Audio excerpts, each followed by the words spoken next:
वहीं दिल्ली के excise scam में डिप्टी सीएम मनीष सिसोदिया के घर सीबीआई की छापेमारी 15 घंटे तक चली है। इस 15 घंटे के दौरान मनीष सिसोदिया से सीबीआई के अफसरों ने कई सवाल जवाब भी किए और सीबीआई की टीम ने सिसोदिया का मोबाइल फोन और लैपटॉप सीज किया है और दिल्ली की नई शराब नीति से जुड़े हुए कई दस्तावेजों को जब्त करके अपने साथ ले गई है।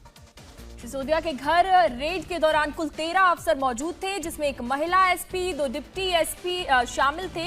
रेड कल सुबह 7:30 बजे शुरू हुई, जो रात 11 बजे तक चली है। सीबीआई ने सिसोदिया के घर के अलावा 7 राज्यों में 31 ठिकानों पर छापे मारे हैं, जिसमें सिसोदिया के सहयोगी और शराब कारोबारी भी शामिल हैं। हमने कहीं कोई भ्रष्टाचार नहीं किया, इसलिए हम डरते भी नहीं हैं। हम लोग ईमानदार लोग हैं, कट्टर ईमानदार लोग हैं। केंद्र सरकार जितना दुरुपयोग करना चाहे सीबीआई का कर ले, क्योंकि हमने कुछ गलत नहीं किया, इसलिए हमारा कुछ नहीं बिगाड़ सकते। 15 आरोपी, 15 घंटे, 7 राज्य और 31 ठिकानों पर सीबीआई की रेड। जी हां, आबकारी घोटाले में दिल्ली के डिप्टी सीएम मनीष सिसोदिया और उनसे जुड़े लोगों के ठिकानों पर सीबीआई की रेड के पहले दिन का सार यही है। एक तरफ शराब का ठेका और दूसरी तरफ कट्टर ईमानदारी और बीच में राजनीति के मिस्टर क्लीन की छवि। शराब, शासन और सियासत की इस घालमेल ने अरविंद केजरीवाल के डिप्टी को बड़ी मुश्किल में डाल दिया है। दिल्ली के उप मुख्यमंत्री मनीष सिसोदिया मुश्किल में फंस गए हैं। पहले दिन सीबीआई की टीम कल रात जब 11 बजे सिसोदिया के घर से निकली, तब तक सीबीआई सिसोदिया के घर पर 15 घंटे की छापेमारी कर चुकी थी। शराब के टेंडर के बारे में कई सवाल पूछ चुकी थी। इस छापेमारी के दौरान सीबीआई के हाथ कई सुराग लग चुके हैं। सिसोदिया का पर्सनल लैपटॉप और मोबाइल फोन सीज हो चुका है। अब आगे सीबीआई की पूछताछ है और उसके आगे शायद वही होगा जो केजरीवाल के स्वास्थ्य मंत्री सत्येंद्र जैन के साथ हुआ। उन्होंने पूरे घर की तलाशी ली। मेरा जो कंप्यूटर है वो भी सीज करके ले गए। मेरा फोन जो था पर्सनल वो भी सीज करके ले गए हैं। हमारी फैमिली ने पूरा सहयोग दिया जांच में, और आगे भी जो जांच होगी इस पूरे मामले में हम पूरा सहयोग देंगे। हमने कुछ गलत नहीं किया, हमने कहीं कोई भ्रष्टाचार नहीं किया, इसलिए हम डरते भी नहीं हैं। हम जानते हैं कि सीबीआई का दुरुपयोग किया जा रहा है, सीबीआई को ऊपर से यूज किया जा रहा है, ऊपर से कंट्रोल किया जा रहा है। सब लोग जानते हैं कि किस तरह से सीबीआई को ऊपर से कंट्रोल करके दिल्ली सरकार के अच्छे काम रोकने की कोशिश की जा रही है। हम लोग ईमानदार लोग हैं, कट्टर ईमानदार लोग हैं, ईमानदारी से काम करते आए हैं। पिछले 7-8 साल से जब से राजनीति में आए, ईमानदारी की राजनीति करते आए हैं। हमने कहीं कुछ गलत नहीं किया और आगे भी करते रहेंगे। हमने बहुत ईमानदारी से काम करते हुए दिल्ली में स्कूल बनवाए और लाखों बच्चों का भविष्य संवारा है। करीब 15 घंटे की पूछताछ के बाद सीबीआई जब दिल्ली के डिप्टी सीएम मनीष सिसोदिया के घर से निकली तो तस्वीर ऐसी थी। सीबीआई अफसरों का काफिला सिसोदिया के घर से निकला तो अपने साथ जरूरी दस्तावेज भी उठा ले गए। जिस एक्साइज पॉलिसी पर सारा कोहराम मचा है, सीबीआई की टीम उस पॉलिसी के डॉक्यूमेंट अपने साथ ले गई। सिसोदिया के फोन, लैपटॉप के अलावा दूसरे कंप्यूटर, मोबाइल फोन के डेटा भी कॉपी कर ले गए। सिसोदिया के घर रेड में सीबीआई के कुल 13 अफसर मौजूद थे, जिसमें एक महिला एसपी, 2 डिप्टी एसपी शामिल थे। सीबीआई के अधिकारी गाड़ियों में बैठे हुए हैं, सिर्फ अधिकारी गाड़ी में मौजूद हैं, डॉक्यूमेंट्स लेकर जा रहे हैं। डंप डाटा जो है वो सीज किया है। देखिए, एक महिला अधिकारी भी इस वक्त जो सीबीआई की हैं वो यहां से निकले हैं। तो सीबीआई की टीम जो है वो यहां से निकल गई है। पूरी तरीके से सीबीआई के जितने अधिकारी यहां पर मौजूद थे वो यहां से निकल गए हैं। 3 गाड़ियों में सीबीआई के अधिकारी, करीब 8 से 9 अधिकारी सीबीआई के यहां पर मौजूद थे। 2 से 3 ईमेल आईडी है मनीष सिसोदिया की। उन ईमेल आईडीज हैं उनका डंप डेटा लेने में समय लगा, और जो भी सामान सीज किया है उसका पूरी तरीके से सीजर मेमो जो है वो बनाया गया, उसमें काफी समय लगता है। और अब निकल गई है सीबीआई की टीम यहां से। मनीष सिसोदिया घर के अंदर ही मौजूद है। सीबीआई आने वाले वक्त में जरूरत पड़ने पर आज जहां जहां छापेमारी हुई है उन सभी अधिकारियों और जो मनीष सिसोदिया के बयान हैं उन्हें वेरीफाई करेगी और उसके हिसाब से आगे नोटिस भेजकर सीबीआई दफ्तर में पूछताछ के लिए बुला सकती है। शराब घोटाले में सीबीआई ने 17 अगस्त को एफआईआर दर्ज की थी। इस एफआईआर में मनीष सिसोदिया आरोपी नंबर 1 है।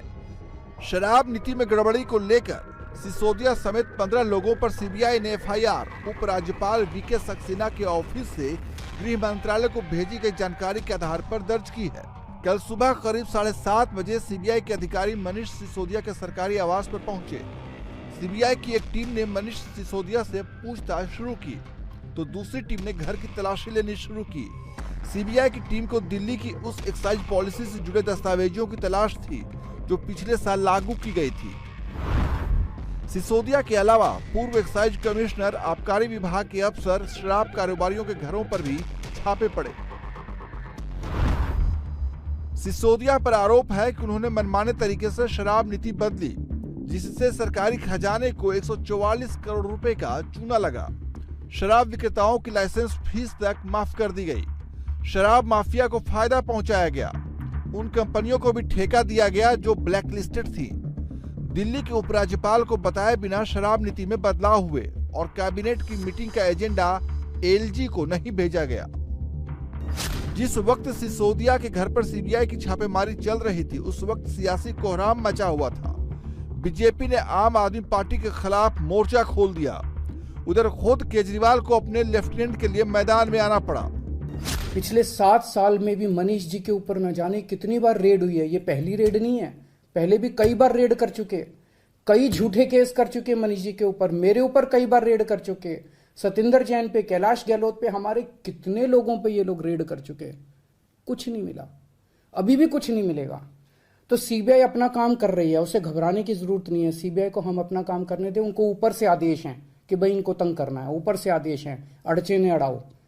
अड़चने आएंगी, काम नहीं रुकेगा। बहुत बड़ा घोटाला है। मनीष सिसोदिया को अच्छे से मालूम है कि वो फंस चुका है, इसलिए वो रोज आकर प्रेस कॉन्फ्रेंस कर रहा था और सारा ध्यान को भटकाने की कोशिश कर रहा था। तो मेरी मनीष सिसोदिया को एक फ्रेंडली एडवाइस ये है कि एक तो वो सरकारी गवाह बन जाए तो थोड़ी सज़ा कम हो जाए और थोड़ा योगा प्राणायाम शुरू करें, क्योंकि उप मुख्यमंत्री को तिहाड़ में जाकर कोई स्पेशल ट्रीटमेंट नहीं मिलता। वहाँ पर उनको सारे अपना चोर उचक्कों के साथ ही रहना पड़ेगा। सीबीआई ने अपनी एफआईआर में मनीष सिसोदिया समेत 15 लोगों को नामजद आरोपी बनाया है। बाकी आरोपियों में दिल्ली के एक्साइज कमिश्नर रहे Arun Gopi Krishna, deputy excise commissioner Anand Kumar Tiwari, assistant excise commissioner Pankaj Bhatnagar, 9 कारोबारी और 2 कंपनियां शामिल हैं। इसके अलावा एफआईआर में 16वें नंबर पर अननोन पब्लिक सर्वेंट और प्राइवेट पर्सन का जिक्र है, यानी जांच एजेंसी आगे कुछ और लोगों के नाम भी एफआईआर में जोड़ सकती है। बीजेपी और आप में जुबानी जंग दिन भर जारी रही। दोनों पार्टियों के अलग अलग नेताओं ने अलग अलग समय पर बयान दिए और एक दूसरे पर वार करते रहे। इन कार्रवाइयों के प्रोड्यूसर और डायरेक्टर दोनों हमारे आदरणीय नरेंद्र मोदी जी हैं। वो प्रोड्यूसर डायरेक्टर, उनको सामने आना चाहिए, पीठ पीछे से कार्रवाई ना करें, सामने आके लड़े, चुनाव में लड़े। ठीक है, जीत हार होती है। आप इतना क्या बौखला गए गुजरात पहुंचने से केजरीवाल जी के कि आप रोज कार्रवाई, रोज छापा, रोज सब कुछ शुरू कर देते हैं। अरविंद केजरीवाल जब पता है कि वो फंसते जा रहे हैं तो बार बार शिक्षा की बात कर रहे हैं, बार बार हेल्थ की बात कर रहे हैं, अखबार की फोटो दिखा रहे हैं, पर यह नहीं बता रहे कि 2% से 12% कमीशन कैसे तय हुई। और जब सीबीआई ने मुकदमा दर्ज कर दिया तो फिर 12% से वापस पुरानी नीति 2% पे कैसे आई। छापे के बहाने आप और बीजेपी की जंग में विदेशी अखबार भी आए। केजरीवाल ने कहा कि जिस दिन न्यूयॉर्क टाइम्स में दिल्ली की शिक्षा नीति की तारीफ और सिसोदिया की फोटो छपी, उसी दिन छापे मारे गए। बीजेपी ने इस पर चुटकी ली। इस खबर में मनीष सिसोदिया जी की फोटो छपी है। न्यूयॉर्क टाइम्स के फ्रंट पेज पे आने के लिए दुनिया के सभी देशों के प्रधानमंत्री, राष्ट्रपति मतलब बेचैन रहते हैं कि हमारा नाम, हमारी फोटो आनी चाहिए। वहां पे मनीष सिसोदिया जी की फोटो छपी है आज कल के न्यूयॉर्क टाइम्स के अंदर। आज मनीष सिसोदिया को दुनिया का सबसे अच्छा शिक्षा मंत्री घोषित किया गया, लेकिन उसके घर सीबीआई पहुंच के रेड मारने के लिए। आपने सालाना 80 करोड़ के एडवर्टीजमेंट के बजट को 600 करोड़ कर दिया, तो ऐड में थोड़ी आप पीछे रहेंगे। आप न्यूयॉर्क टाइम्स क्या, ये पता नहीं वाशिंगटन टाइम्स से लेके दुनिया के कौन ब्रह्मांड टाइम्स में भी ऐड छपवा सकते हैं। बात है कि शराब नीति पे कार्रवाई हो रही है, शराब नीति पे जवाब दो। हम आज शिक्षा नीति और स्वास्थ्य नीति की बात में कर लेंगे। 2020 में दिल्ली सरकार ने नई शराब नीति लाने की बात कही थी, लेकिन मई 2020 में दिल्ली सरकार विधानसभा में नई शराब नीति लेकर आई, जिसे नवंबर 2021 से लागू कर दिया गया। सिसोदिया पर आरोप है कि नियमों को ताक पर रखकर सिसोदिया के करीबियों के इशारे पर लाइसेंस बांटे गए, जिससे सरकारी खजाने को करोड़ों की चपत लगी। सिसोदिया पर सीबीआई के एक्शन का पहला फेज पूरा हो चुका है। सीबीआई के जब दूसरे फेज का एक्शन शुरू होगा तो सिसोदिया की मुश्किलें और बढ़ सकती हैं, और सिसोदिया अगर मुश्किल में फंसे तो अरविंद केजरीवाल को भी इसका नुकसान उठाना पड़ सकता है। इंडिया टीवी हर वक्त हर जगह डाउनलोड करने के लिए सर्च करें India TV news Google play store या ऐप स्टोर पर।